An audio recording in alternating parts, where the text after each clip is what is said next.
Olá, meus queridos, a graça e a paz do nosso Senhor Jesus Cristo. Vamos dar sequência à nossa série de estudos bíblicos. Chegamos hoje ao capítulo 2 do livro do profeta Ageu. Vamos ver o que diz a palavra do Senhor. No 21º dia do 7º mês veio a palavra do Senhor por meio do profeta Ageu. Pergunte o seguinte ao governador de Judá, Zorobabel, filho de Sealtiel, e ao sumo sacerdote Josué, filho de Josadaque, e ao restante do povo: quem de vocês viu este templo em seu primeiro esplendor? Comparado a ele, não é como nada o que vocês veem agora? Coragem, Zorobabel, declara o Senhor. Coragem, sumo sacerdote Josué, filho de Josadaque. Coragem ao trabalho, ó povo da terra, declara o Senhor, porque eu estou com vocês, declara o Senhor dos exércitos. Esta é a aliança que fiz com vocês quando vocês saíram do Egito. Meu espírito está entre vocês, não tenham medo. Assim diz o Senhor dos exércitos: dentro de pouco tempo farei tremer o céu, a terra, o mar e o continente. Farei tremer todas as nações, as quais trarão para cá os seus tesouros. Encherei este templo de glória, diz o Senhor dos exércitos. Tanto a prata quanto o ouro me pertencem, declara o Senhor dos exércitos. A glória deste novo templo será maior do que a do antigo, diz o Senhor dos exércitos. E neste lugar estabelecerei a paz, declara o Senhor dos exércitos. No 24º dia do 9º mês, do 2º ano do reinado de Dario, a palavra do Senhor veio ao profeta Ageu. Assim diz o Senhor dos exércitos: faça aos sacerdotes a seguinte pergunta sobre a lei. Se alguém levar carne consagrada na borda de suas vestes e com elas tocar num pão, ou em algo cozido, ou em vinho, ou em azeite, ou em qualquer comida, isso ficará consagrado? Os sacerdotes responderam: não. Em seguida perguntou Ageu: se alguém ficar impuro por tocar num cadáver e depois tocar em alguma destas coisas, ela ficará impura? Sim, responderam os sacerdotes, ficará impura. Ageu transmitiu esta resposta ao Senhor, da resposta do Senhor: é o que acontece com este povo e com esta nação. Tudo o que fazem e tudo o que me oferecem é impuro. Agora prestem atenção, de hoje em diante reconsiderem. Em que condições vocês viviam antes que se colocasse pedra sobre pedra no templo do Senhor? Quando alguém chegava a um monte de trigo procurando 20 medidas, havia apenas 10. Quando alguém ia ao depósito de vinho para tirar 50 medidas, só encontrava 20.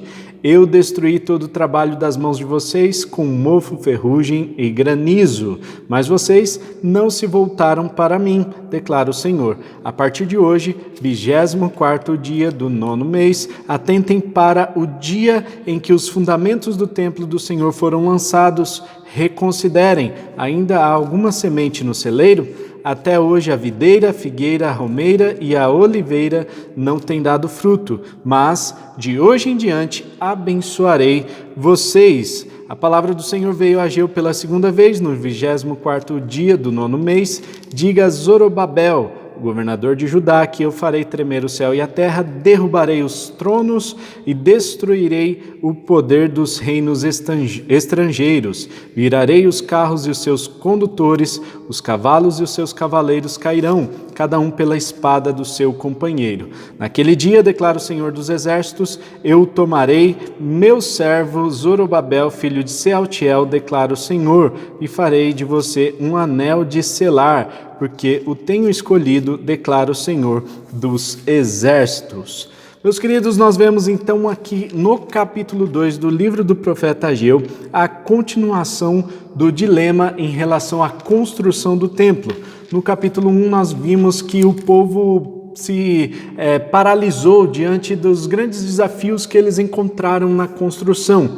Então eles ficaram desinteressados, ficaram inventando desculpas, houve ali uma certa evasão, as pessoas não queriam mais continuar trabalhando, servindo na construção do templo. E o Senhor os encoraja dizendo: eu estou com vocês.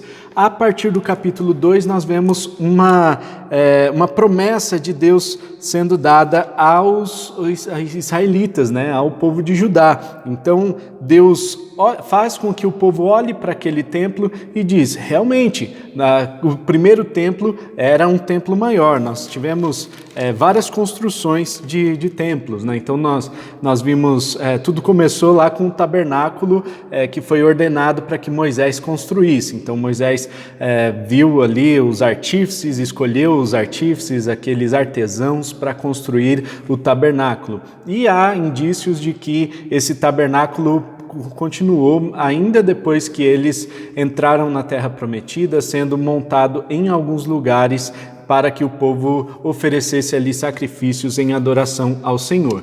Mais tarde, Davi teve vontade de construir o templo, mas somente Salomão que fez esse trabalho de construção do templo. Então, aproximadamente no ano 986 a.C., foi inaugurado o templo de Salomão, lá em Israel, na cidade de Jerusalém. Esse templo era grandioso, era feito com ouro, era feito com pedras preciosas e tinha muitas pedras trazidas de outros países, cedros do Líbano, enfim, a qualidade da construção do templo era magnífica e a construção também era enorme. Então, isso fez com que o povo olhasse para o templo com um olhar diferente. Quando o povo é conquistado, quando o povo de Israel é conquistado pelos babilônicos, né, o povo de Judá especificamente, os babilônicos levam o povo para o exílio e o templo é destruído. Nesse tempo, então, a adoração é cessada, né, então não tem sacrifício oferecido no templo. Quando eles voltam, aí vem o dilema da reconstrução, com Zorobabel aqui na liderança dessa construção. Nós vemos que a construção do templo não foi do jeito que o povo esperava. Aqueles que estavam ali, poucos tinham visto o esplendor do primeiro templo, afinal já havia se passado aí cerca de 70 anos, ou seja, somente os filhos tinham ouvido falar do esplendor do primeiro templo, o templo de Salomão. Agora, então, aquelas pessoas estavam desanimadas porque viram que o templo não era do mesmo tamanho que foi construído o anterior. Por isso, eles ficaram desmotivados para trabalhar nessa construção. O templo depois passou por uma reforma. Esse templo durou muitos anos, mas Herodes fez uma plataforma ao redor dele, construiu um tipo de fortaleza, né, elevada, né, esse templo ficava num monte e ao redor então foi feita essa fortaleza. O que restou do templo nos dias de hoje, da destruição lá da invasão romana no ano 70 depois de Cristo, é apenas o Muro das Lamentações, que na verdade não é uma parede do templo propriamente dito, mas uma das paredes que subiam como um arrimo para que o templo ficasse nas alturas. E hoje é o Domo da Rocha, né, a mesquita que foi construída ali no lugar do templo, e para fora tem o Muro das Lamentações, o lugar onde os judeus consideram sagrado esse muro, e eles vão ali fazer as suas orações. Muitos cristãos também passam por Israel e fazem questão de deixar ali os seus pedidos de oração.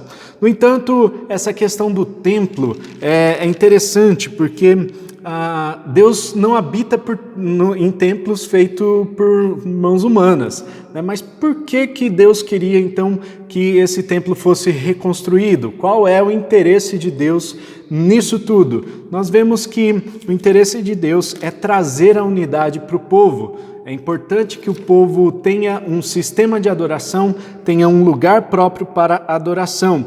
E eles estavam desmotivados para a construção desse templo. Por isso, Deus mesmo mostra que está com eles, dizendo: vai lá, coragem, coragem, sumo sacerdote Josué, coragem, Zorobabel, coragem todo o povo, porque eu estou com vocês. Assim como ele fez essa aliança desde o Egito até agora, Deus é o mesmo, ele marca a presença, ele deixa a sua promessa e ele faz também uma promessa de provisão, né? Já que todas as coisas pertencem ao Senhor, então eles não precisariam se preocupar com a glória daquele templo, porque todas as coisas pertencem ao Senhor. E um dia o templo que vai ser reconstruído terá uma glória maior do que a primeira. Então esta é a promessa de reconstrução do templo um dia, né? Então temos a promessa da reconstrução ali, que é no contexto imediato, mas nós temos também uma promessa que se cumprirá no dia do Senhor, quando o templo será reconstruído. E já existem aí rumores, existe até uma organização para que o templo seja reconstruído, né? Então os utensílios do templo já estão sendo preparados, todos com ouro, todos conforme as descrições bíblicas, para que quando o templo for reconstruído, então esses utensílios possam ser usados. Depois, dos versículos 10 até o versículo 19, nós vemos uma comparação aqui, uma analogia que Deus faz para que as bênçãos sejam derramadas sobre o povo, né? Então Deus mostra para o povo, por meio de algumas perguntas, né? Principalmente ao sacerdote, se você leva alguma coisa pura e toca naquilo que é impuro, você purifica aquilo? Né? E aí o pessoal fala assim, sim, né? Não purifico, né? Não conseguimos purificar aquilo lá. Mas se você pega numa coisa impura e você vai se tornar impuro por causa daquilo que você tocou, e aí o povo fala, sim, vai acontecer isso. Então, Deus estava querendo mostrar que nenhum daqueles sacerdotes, nenhuma das pessoas que faziam sacrifício ali naquela época, eram pessoas que estavam verdadeiramente aptas por uma consagração de si mesmos, né? Então, eles precisavam oferecer sacrifícios por si, porque eles eram pecadores, e se eles tocassem as coisas, se eles continuassem tocando a vida, né, do jeito que estavam fazendo, na verdade as coisas não iam fluir, a prosperidade não ia chegar até eles, porque as coisas se tornariam impuras, já que eles eram impuros, ou seja, eles precisariam de um lugar de purificação, eles precisariam buscar esse lugar de purificação para que eles pudessem santificar-se e experimentar a provisão de Deus. Como nós já falamos anteriormente, Deus não é aquele que barganha as coisas para que nós o adoremos, nem nós o adoramos para que a gente alcance o favor dele. Na verdade, o que Deus está fazendo aqui é promovendo um período de escassez para que o povo entenda a necessidade de adorá-lo. Então é um contexto bem específico que Deus faz com que o povo entenda, para trazer uma mensagem para o povo, uma mensagem específica. E o texto termina nos versículos 20 até o versículo 23, falando de Zorobabel especificamente. Zorobabel seria aqui o escolhido do Senhor, ele receberia um anel de selar, né? Um anel que era usado somente pelos reis para selar, como uma assinatura do rei para algumas situações específicas, né? E isso mostra que Deus escolheu novamente Judá para continuar o seu reinado, ou seja, o reinado messiânico viria da descendência de Judá. Nós vemos que a restauração que aconteceu aqui, né, que foi amaldiçoada lá em Jeremias, né, acho que no capítulo 22, se eu não me engano, e agora há essa promessa de restauração do reinado davídico, né, do reinado da descendência de Judá, ou seja, o Messias viria da descendência de Judá. E esta palavra poderia ser selada com esse anel de selar, com um anel que seria do rei. Amém, meus queridos? Esta é a palavra do Senhor, do livro do profeta Ageu, que nos incentiva a continuarmos firmes, porque o Senhor está conosco. Deus diz, coragem, eu estou com vocês. No versículo 4 ele enfatiza, eu estou com vocês, e no 5 ele diz, esta é a aliança que fiz quando vocês saíram do Egito, meu Espírito está entre vocês, não tenham medo. Por isso a palavra de hoje para você e para mim é, não tenha medo, o Senhor é contigo.